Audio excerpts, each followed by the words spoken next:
Alors tout d'abord, on va un peu résumer ce qu'on a appris la semaine dernière. Dans le 14e chapitre, nous avons expliqué comment toute personne devait faire en sorte d'être un Benoni, parce que même si le Benoni, il fait attention dans sa pensée, dans sa parole, dans ses actions, et que toute personne a la possibilité de le faire, de pouvoir se renforcer, pouvoir dominer sur ses désirs, sur ses plaisirs, ne pas les concrétiser,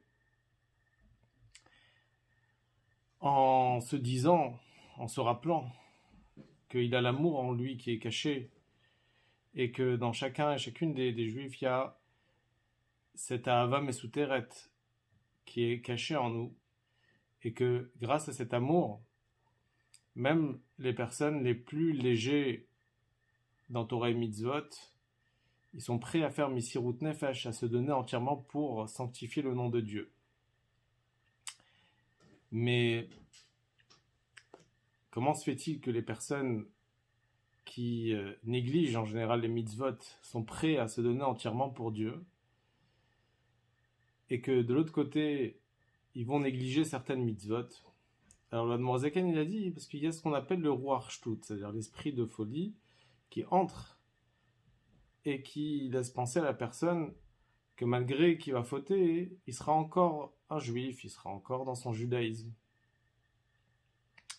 Mais il se dit, moi je ne veux pas être cet homme ou cette personne qui veut se séparer de Dieu. Parce qu'en réalité, même par n'importe quelle faute, même si c'est une faute qui est légère, on peut se séparer de Dieu. Maintenant, pour arriver à réellement détester le mal, on a expliqué que ça se donnait que au tzaddik, celui qui a la hava beta nugim, l'amour des plaisirs, qui est donné uniquement aux âmes des tzaddikim, qui est un peu un avant-goût du olam haba, du monde futur. Et c'est pour ça que Eyyov, il a dit, Barata tzaddikim, tu as créé des tzaddikim. Ça veut dire que une personne ne peut pas y parvenir par ses propres efforts au niveau du tzaddik, et qu'il y a uniquement un cadeau d'en haut du ciel qu'on donne à la personne pour pouvoir arriver à ce niveau-là. Et d'après ça, on avait répondu aussi à la question qui était rapportée dans le premier chapitre. Pourquoi nos sages, ils doublent la phrase Tei tzadik val tei racha. Lorsque l'âme, elle descend dans ce monde, on lui fait prêter serment en lui disant sois un tzaddik, mais ne sois pas un rachat. Si, effectivement, s'il choisit d'être un tzaddik, il est évident qu'il ne va pas être un rachat. Mais en réalité, d'après ce qu'on a expliqué, on comprend qu'en réalité, être un tzaddik, c'est pas si évident que ça. Ça peut être un cadeau du ciel. On peut être un Benoni, ça c'est vrai. Mais être un tzaddik, c'est pas donné. Donc, on fait un double serment pour dire, même si tu n'arrives pas au niveau de tzaddik, au moins essaye d'arriver au niveau du rachat. Essaye d'arriver au niveau du Benoni, c'est-à-dire de ne pas être un rachat. Puisque le Benoni, effectivement, il doit toujours faire en sorte et s'efforcer à arriver au niveau des tzadikim. Et pour cela, même le Benoni, il peut fixer des moments pour réfléchir, pour réveiller, réveiller l'amour de Dieu, pour détester le mal, trouver des moments, et il a donné des éléments de réflexion. Comme la Gemara dit, comment détester le mal. Et au fur et à mesure qu'on s'habitue à ça, ça devient une nouvelle nature. Et il est fort possible qu'une personne va réellement détester le mal.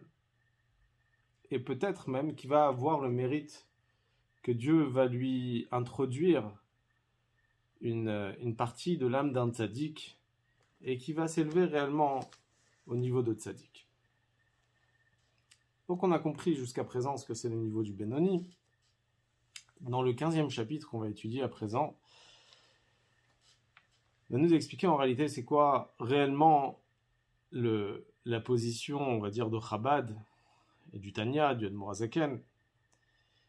Une personne doit faire des efforts, doit toujours être en situation de mehaler, il doit toujours avancer, faire des efforts, sortir de ses habitudes. Ça c'est toujours, donc c'est le début du travail. Avant de commencer à servir Dieu, Comme Dieu, il a dit à Abraham Avinu, il lui a dit la première chose, il lui a dit Lech lecha me'artsecha. Va-t'en de ta terre et de ton pays natal, la maison de ton père, et va vers la terre que je vais te montrer.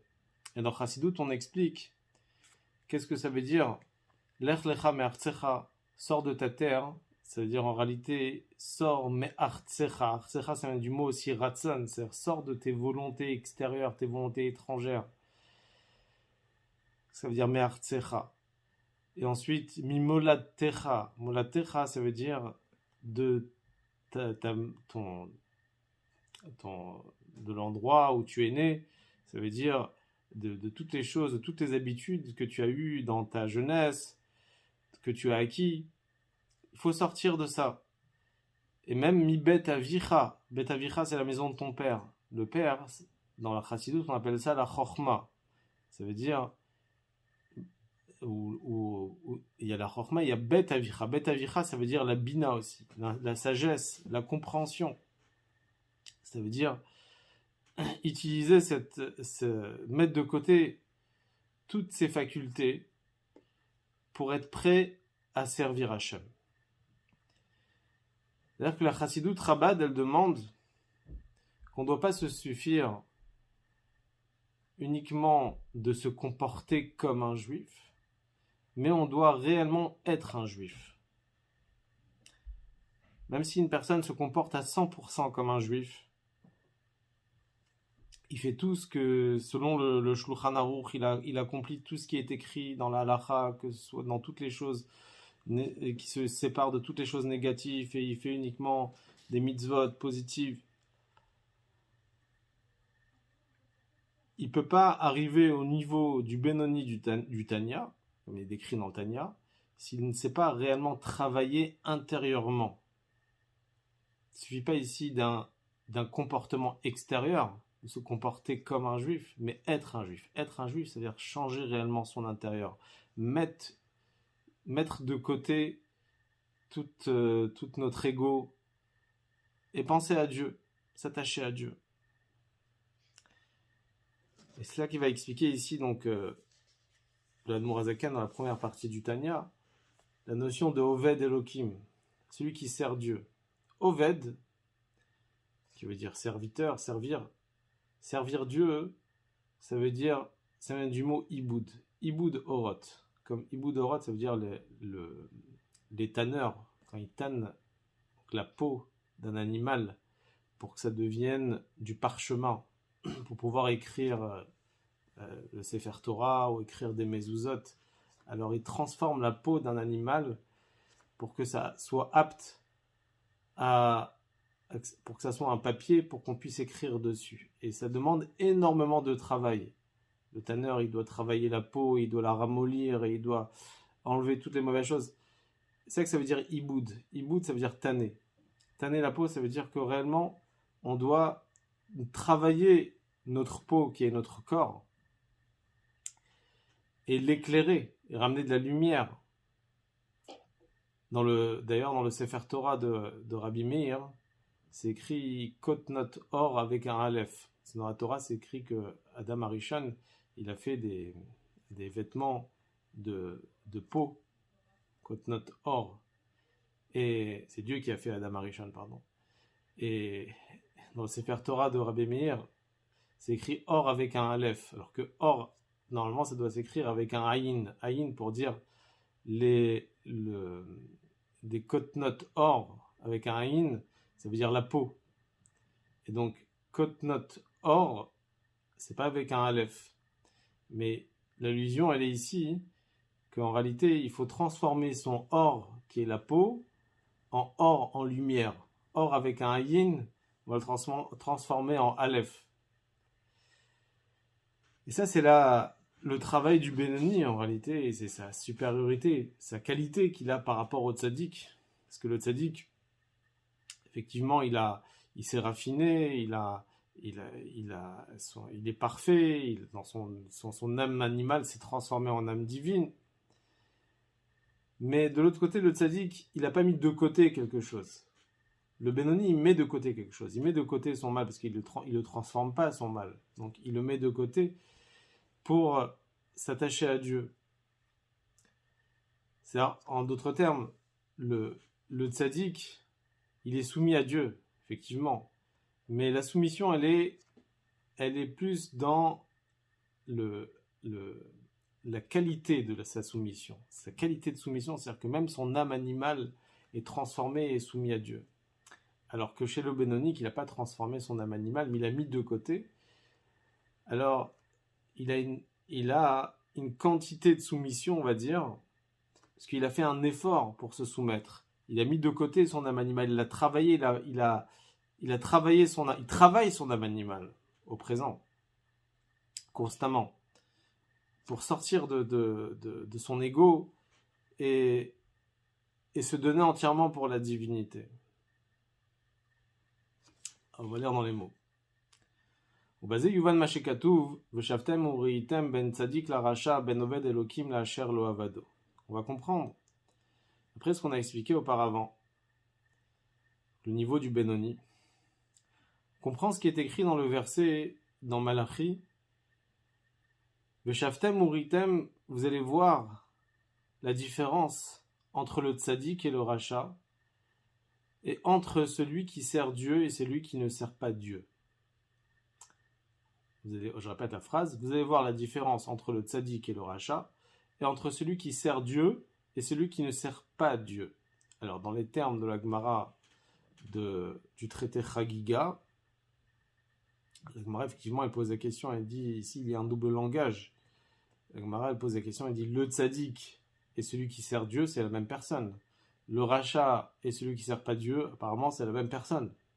Pourquoi le verset, il se répète? Vous allez voir la différence entre le tzaddik et le rachat, et la différence entre celui qui sert Dieu et qui ne sert pas Dieu.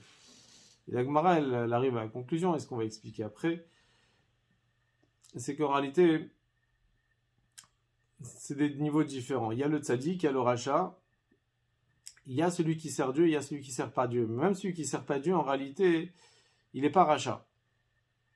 Parce que le rachat, on l'a cité avant. Donc, ça veut dire celui qui ne sert pas Dieu.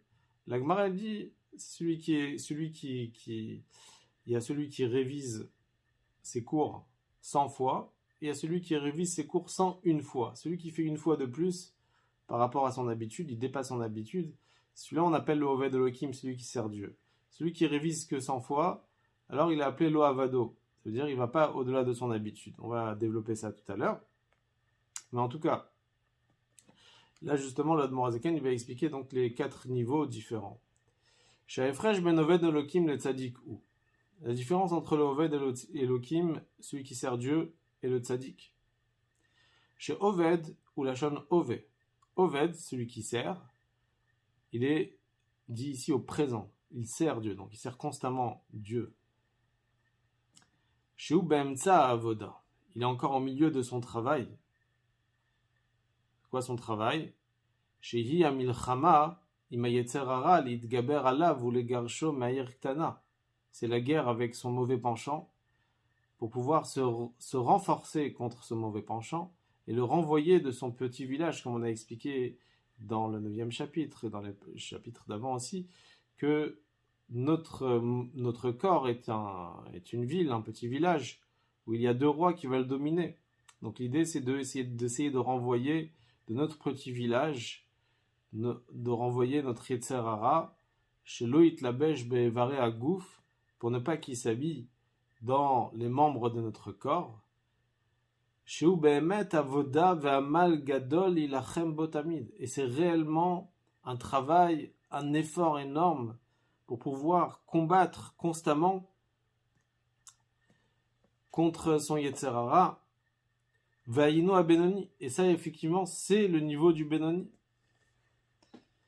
Donc, malgré tout ça, Oved, ça veut dire travailler au présent. Au présent, le Benoni, il est en train de travailler constamment. Même quand il dort, sa pensée, elle est comment je vais pouvoir combattre mon Yetzer Hara. Il est jamais tranquille. Il laisse pas une seconde son Yetzer Hara entrer en lui, agir. Et c'est la raison pourquoi le Benoni est appelé Oved Elohim, celui qui sert Dieu. Mais Oved Elohim, il y a plusieurs niveaux chez Dieu. Il y a Hachem, le tectagramme qui est Yudke Vavke, et il y a Elohim. Pourquoi? Parce que son travail, c'est justement de faire face avec le niveau de Elohim, c'est le niveau de Dieu qui se voile et qui se cache dans la nature. Le Shem Elohim, le nom de Elohim, c'est la tribu de la rigueur et de la contraction. C'est le voilement de la lumière de Yudke Vavke, la lumière qui est infinie et qui est le tectagramme qui représente la bonté, la miséricorde, la révélation de Dieu. Et le Elohim, il va limiter cela pour que justement cette lumière, elle puisse être acceptée dans les mondes matériels. Comme c'est écrit dans le verset, c'est écrit qui Shemesh ou Magen Hashem Elohim, que le soleil est son protecteur est comparé à Yudke Vavke et Elohim. C'est de la même façon que le soleil a une protection. Pareil, le Yudke Vavke du nom de Dieu, il a sa protection. Et quelle est la protection de Yudke Vavke? C'est Elohim. C'est quoi Elohim? Elohim, c'est la valeur numérique de 86, qui est la valeur numérique aussi de Hateva, qui veut dire la nature. Ça veut dire que ça représente Dieu tel qu'il est contracté dans la nature de ce monde. Teva, qui vient dire aussi Tovea, c'est-à-dire la lumière de Dieu qui est noyée dans le monde matériel et on ne ressent pas la divinité. Et le Benoni, il ne va pas s'élever comme le tzaddik au niveau de Yudke Vavke, qui est au-delà de la nature. Lui, le Benoni, il fait face à ce monde matériel, il combat tout le temps. Et il est appelé Oved Elohim. Il sert Dieu, il travaille Dieu avec la nature. Il y a une explication plus profonde aussi dans le Sod. Pourquoi le Benoni, il est lié avec le nom de Elohim? Parce que le nom de Elohim, c'est lié avec le dernier sphère des sphères célestes, qui est le sphère de Malchut, qui est la royauté d'Hachem, et qui est la conduite de Dieu concrètement dans ce monde, et qui représente, donc chez le Benoni, dans les midot de la personne, ça représente le comportement concret qui est dans la pensée, parole et action. Et ça, c'est le travail essentiel du Benoni, alors que le tzaddik, il est lié avec le Yudke Vavke, qui est lié avec les sphères qui sont beaucoup plus élevées que Malchut, qui vont de Chesed jusqu'à Yesod, ce qu'on appelle le Zeher Anpin, le petit visage de Dieu, et que lui, le tzaddik, il arrive à transformer ses facultés en Kedusha, en sainteté, alors que le Benoni ne transforme pas, il combat dans le concret.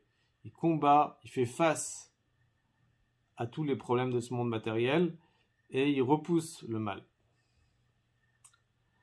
Aval ha-tzadik nikra Eved Hashem. Cependant, le tzaddik est appelé le serviteur de Dieu. Donc, il n'est pas ici au présent Oved, qui veut dire il travaille, il sert Dieu, mais on appelle ça le Eved Hashem, le serviteur de Dieu, le tzaddik. Beshem ha-toar, par sa vraie définition. Kmo shem chacham o melech, comme la description du nom chacham, qui veut dire un sage, ou un roi. Shekvar naase chacham o melech, qu'il est déjà devenu chacham, ça veut dire au passé, ou il est déjà devenu un roi. Car ze, ainsi, kvar avad vegamar legamre, il a déjà terminé entièrement avodat amilchama, le travail de cette guerre imara avec le mal, ad ki vegarsheu vayelachlo, jusqu'à qu'il a complètement renvoyé velibo chalal bekirbo, et son cœur est vide à l'intérieur de lui. Ça veut dire, comme on avait expliqué auparavant, que le libo chalal bekirbo, que le halal, ça veut dire vide. Ça veut dire quoi? Ça veut dire que dans son cœur, où il y avait auparavant le Yetzer Hara, son cœur, son Yetzer Hara, il est halal, il est vide. Ou une autre explication, halal, qui veut dire un cadavre. C'est-à-dire qu'il a tué son Yetzer Hara. Comme le roi David qui a tué son Yetzer Hara avec les jeunes. Donc, ça, c'est la différence entre le Oved Elohim, ça veut dire le Benoni qui sert Dieu, qui travaille Dieu, et le Tzadik. Le Tzadik, lui, il est déjà arrivé à un stade où il est complètement soumis à Dieu, donc on appelle ça le Eved Hashem, le serviteur de Dieu. Il a déjà travaillé, il s'est déjà combattu. Maintenant, il ne combat plus le Tzadik. Alors que le Benoni, il est toujours en situation de guerre, de combat, et il est appelé donc Oved au présent. Il combat, il sert Hachem au présent. Maintenant, il va dire qu'en réalité, il y a un niveau qu'on appelle ça l'Ohavado, celui qui ne sert pas Dieu, chez le Benoni. Il peut avoir un niveau de Benoni qui ne sert pas Dieu. Qu'est-ce que ça veut dire? Un niveau, bien sûr, un Benoni est toujours attaché à lui, mais est-ce que ça le rend rachat, le fait qu'il ne sert pas Dieu? Non. Il ne va pas être rachat. Mais de l'autre côté, il n'a pas besoin de faire d'efforts. Alors, on va expliquer pourquoi.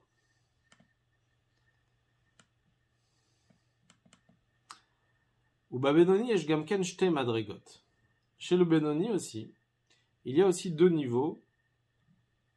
De la même façon qu'il y a ces deux niveaux du Tzadik et du Benoni, il y a aussi ces deux niveaux-là de celui qui sert Dieu et celui qui ne sert pas Dieu chez le Benoni. C'est Oved Elohim Va'asher Lo Avado. Celui qui sert Dieu et celui qui ne sert pas. Va'afal piken Eino Racha. Malgré tout, il n'est pas Racha. Il continue ça veut dire il continue à servir Dieu. Kilo avar miyamav shum avera kala. Il n'a pas transgressé de sa vie aucune faute légère, et à plus forte raison des fautes graves. Et même dans les mitzvot positives. Le gam kiyem kol mitzvot shev charlo le kaiman. Il a même réalisé toutes les mitzvot qui peut les réaliser. Ça veut dire même les mitzvot qui sont les plus difficiles, comme faire attention de ne pas manquer un temps d'étude de la Torah. Ou non, c'est sûr que la mitzvah, elle est chez les hommes, chez les femmes, il n'y a pas cette mitzvah-là de Vagita, d'étudier la Torah jour et nuit. Les femmes ont la mitzvah de connaître les lois de la Torah qui les concernent, et la moralité, la chassidoute, etc. Mais étudier 24 heures sur 24, qui est donné au Benoni, qui est donné à l'homme, s'il manque un temps d'étude, alors à ce moment-là, il a transgressé une mitzvah. Donc il dit, ce Benoni-là, qui considérait celui qui ne sert pas Dieu, il fait toutes les mitzvot, même les mitzvot positives, même la mitzvah, il fait attention d'étudier la Torah constamment. Vetalmud Torah keneget kulam. Il pourrait être même velo pasik poumé megirsa. Il pourrait être même quelqu'un qui ne s'arrête pas d'étudier. Vraiment, il étudie la Torah. Alors pourquoi il est appelé celui qui ne sert pas Dieu? Pourquoi il est appelé le Lohavado, celui qui ne sert pas Dieu? Et là, chez Eno, c'est Shum Milchama Ima Yetzer. Mais qu'en réalité, il ne fait aucune guerre contre son Yetzerara. Les Natsro, pour pouvoir le combattre, comme on a expliqué avant, que pour combattre son Yetzerara, comment il faisait le Benoni, on a expliqué dans le 12e chapitre, grâce à la lumière de Dieu qui éclaire dans l'âme divine qui est dans son cerveau, Achalit à la lèvre Keniskar Leel, dans son cerveau va pouvoir dominer sur son cœur, comme on a dit donc juste auparavant dans le 12e chapitre, que le Benoni il va réfléchir avec son intellect dans la grandeur de Dieu, et grâce à ça, la lumière de Dieu va éclairer dans son cerveau, et ça va lui permettre de pouvoir combattre son effet Shabbahamit, son âme animale, son Yetzerara. Et donc cette guerre-là, du Benoni, c'est un combat pour lui. Mais lui, à ce stade, il n'a pas besoin de cela. Ce Benoni-là qui ne fait pas d'effort, il n'a pas besoin de ça. On va expliquer pourquoi. Mipne, chez En Yitzro med le negdo klal, le vadklo mitorato vavodato. Son Yetzerara ne se trouve pas en face de lui pour pouvoir l'empêcher d'étudier, l'empêcher de servir Dieu, Ve'en tzarich lilcham imo klal. Il n'a pas besoin du tout de faire la guerre contre son Yetzer Hara. Comment ça se fait? Il dit que gon shu matmid belimudo betivo metuldato. Ça pourrait être par exemple quelqu'un qui est assidu dans son étude, par nature. Aledé tigboret amarash chora. Quelle est la raison qu'il étudie constamment? Et par nature, il n'a pas besoin de faire d'efforts pour pouvoir étudier. Parce que il a un tempérament qui, on va dire, c'est un tempérament, comment on appelle ça, un tempérament mélancolique. Il est toujours froid de nature et il peut y avoir plusieurs. Chez une personne toujours, il a ces deux tempéraments en général. Là, le tempérament mélancolique, il a un tempérament qui est plutôt de bonne humeur. Et des fois, ça varie. La question, c'est combien on a de plus de tempérament dans notre nature.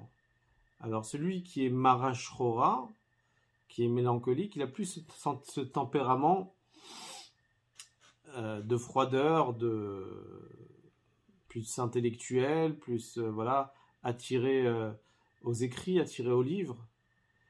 Et donc, il est attiré à l'étude. Celui qui a l'autre tempérament, qui est plus maralevana, comme on appelle ça dans la chassidoute, qui est souvent de bonne humeur, il est joyeux, il a cette nature d'être, voilà, il est bonne humeur, joyeux, etc.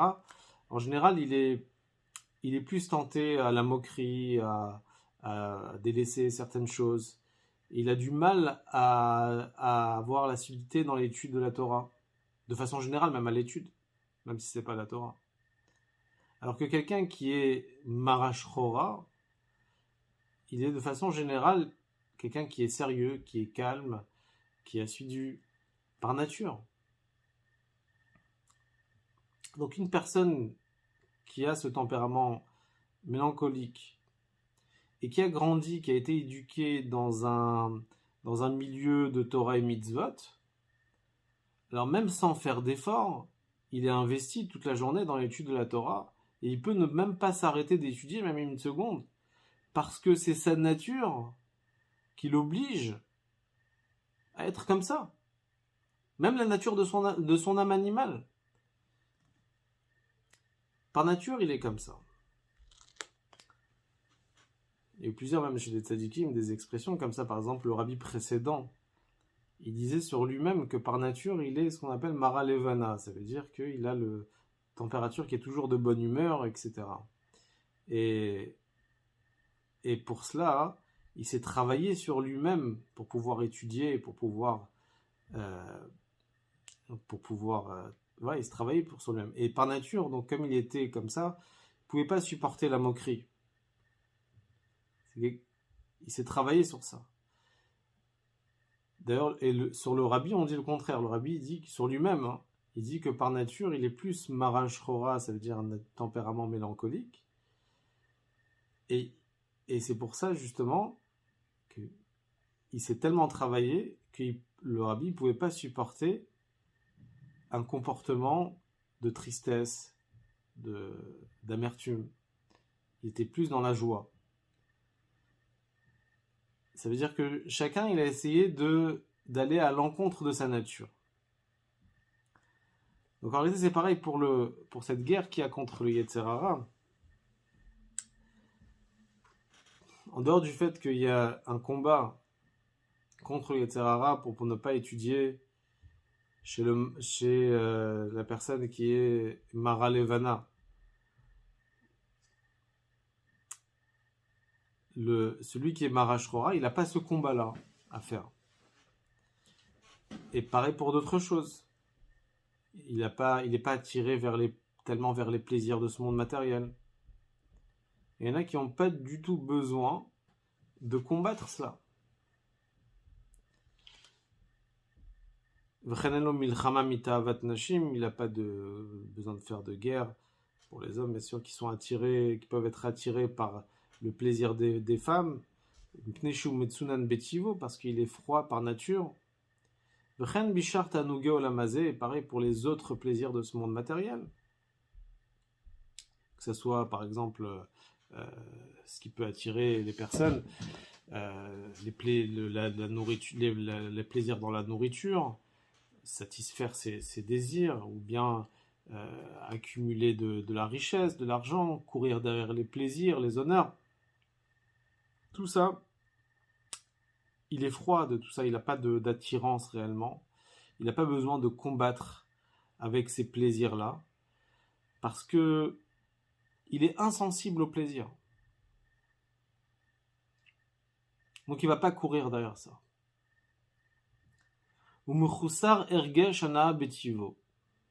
Il est insensible au plaisir par nature.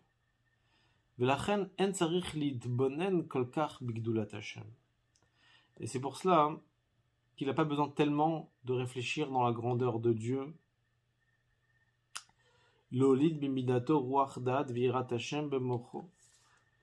Pour pouvoir faire naître à travers sa réflexion une connaissance, un attachement. On a expliqué avant que le da'at, c'est l'attachement.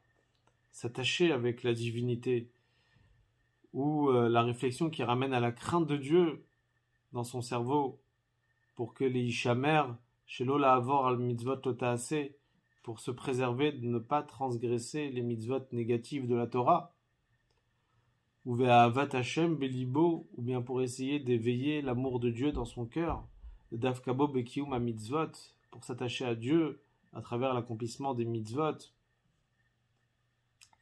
Ve'talmud Torah kenegad kulam, et l'étude de la Torah qui est égale à tout. Ce Benoni, il n'a pas besoin de combattre.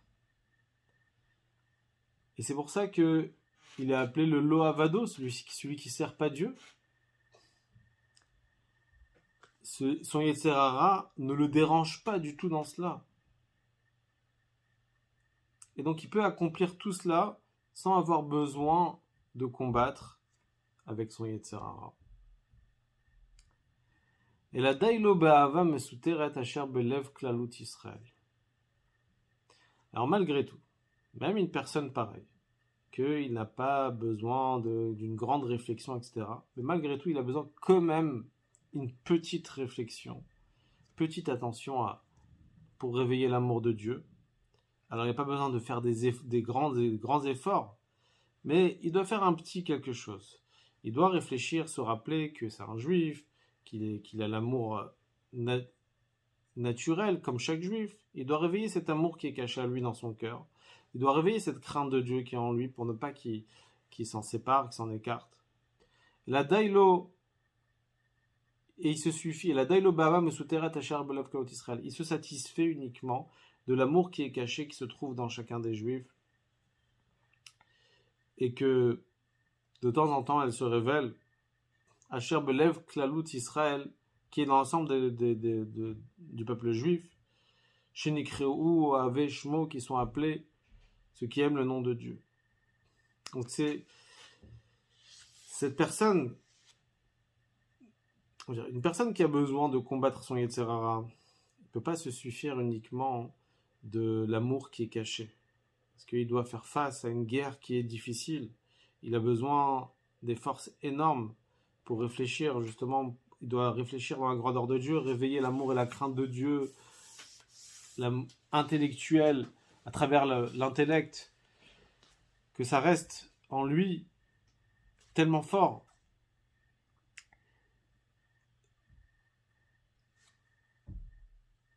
Si il suffit uniquement de l'amour qui est caché en lui, c'est pas assez fort pour pouvoir combattre son Yetzer Hara. Il doit réveiller un amour qui est très profond envers Dieu, un amour ardent, un travail énorme pour faire face à toutes les tentations du Yetzer Hara. Mais celui qui n'a pas du tout besoin, celui qui n'a pas besoin de faire de guerre, il a malgré tout quand même besoin de réveiller un petit quelque chose pour se diriger vers le droit chemin. Parce que malgré tout, il peut quand même dévier. Alors on va expliquer pourquoi.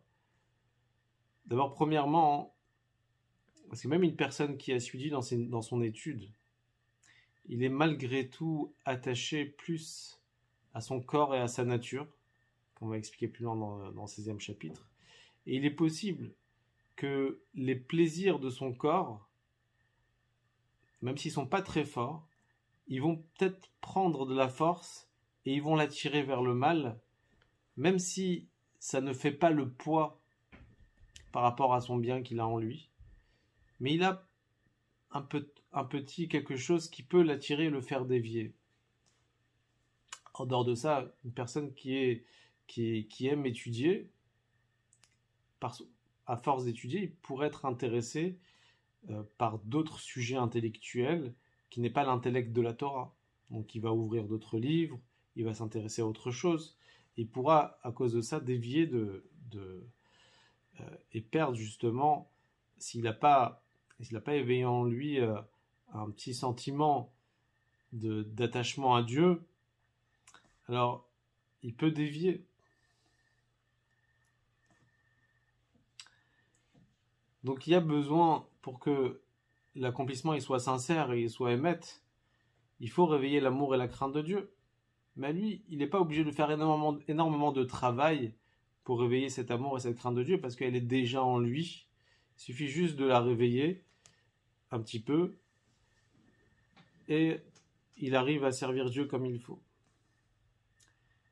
Mais la reine,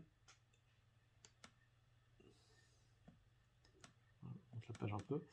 La reine nonikra oved klal, pour ça qu'il n'est pas appelé celui qui sert Dieu, qui a vazom suteret enapulato vavodato klal, parce que cet amour caché qu'il a en lui n'est pas le résultat de son travail. C'est quelque chose qu'il a en lui. Et la Yerushatenu Mavotenu Lichlal Israël, c'est un héritage de nos ancêtres pour l'ensemble du peuple juif. Kmoshe Idber le Kaman, comme on va expliquer plus loin. S'il y a des questions, vous pouvez poser, n'hésitez pas.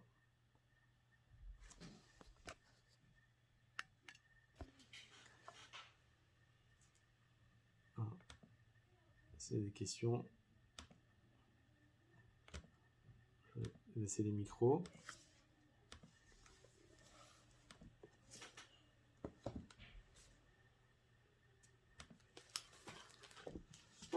Excusez-moi. Bonsoir. Oui, bonsoir. Vous avez dit qu'on transforme, mais apparemment le Benoni ne transforme pas, d'après ce que j'ai entendu. On transforme tout ce qui est négatif, en fait, les mauvaises midotes. En fait, c'est l'effort qui est demandé, c'est ça, non? Oui, le Benoni, effectivement, le Benoni ne transforme pas son âme animale. Il peut peut-être, il fait des efforts, il essaye de transformer, il le combat.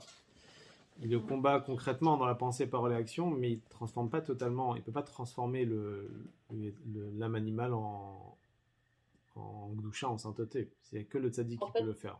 En fait, ce que Hachem il attend, c'est des efforts de notre part, c'est tout. Exactement. Vous avez dit que le tzaddik, il transforme, vous parlez du tzaddik Veralo, pas du tzaddik Gamour. Oui, effectivement. Enfin, quand on parle, il y a un tzaddik qu'on appelle le tzaddik Gamour, qui est comme on a expliqué dans le précédent chapitre, où il y en a un par génération. Voilà. Ce tzaddik Gamour, c'est vraiment, on va dire que même déjà, peut-être de naissance déjà, il est destiné à être un tzaddik.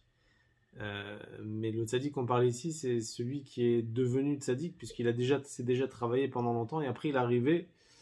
Dieu lui a donné ce cadeau-là d'être un tzaddik, et que maintenant il est celui qui est le serviteur d'Hachem. Excusez-moi, j'ai encore une autre question. Oui. Quand on parlait de Benoni,